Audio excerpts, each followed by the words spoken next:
Souvenez-vous de l'agression violente survenue le 5 mars 2016, dans des violations répétitives des règles de fonctionnement du parti, des règles de démocratie et de discipline et des dispositions de la charte du militant.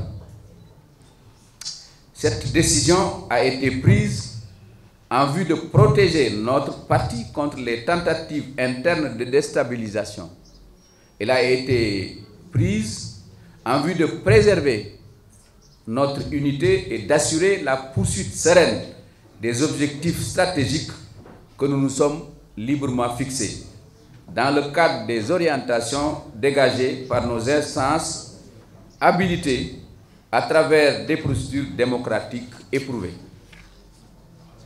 Cette page étant définitivement tournée, nous nous sommes désormais engagés dans la phase préparatoire de notre 16e congrès ordinaire, en posant méthodiquement les jalons de ce processus. À cet égard, les rencontres de proximité qui ont démarré depuis le 18 janvier 2018 se poursuivront et se prolongeront par des tournées d'animation et de mobilisation à la base au cours de la période de vente des cartes. J'ai d'ailleurs saisi l'opportunité du grand rassemblement du mouvement national des femmes socialistes pour procéder au lancement solennel de la vente des cartes. Je précise que cette opération a la particularité d'être couplée à la création d'une base de données permettant à terme d'avoir la maîtrise de nos effectifs militants et leur localisation à travers les différentes structures. Vision socialiste doit y jouer naturellement un rôle de premier plan. À ce sujet, la Commission nationale de contrôle et de suivi de la vente des cartes tiendra dès cet après-midi sa première réunion de réglage.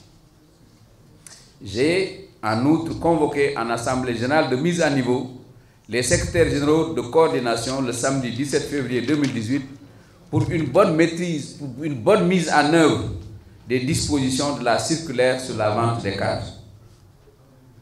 Contrairement aux opérations précédentes, cela vous devez le savoir, celle-ci devra se dérouler, je parle de la vente des cartes, dans un espace temporel exceptionnellement réduit à 3 mois, permettant de renouveler les instances de base et de poser tous les actes statutaires avant la tenue du 16e congrès ordinaire prévu à la fin du mois de juin.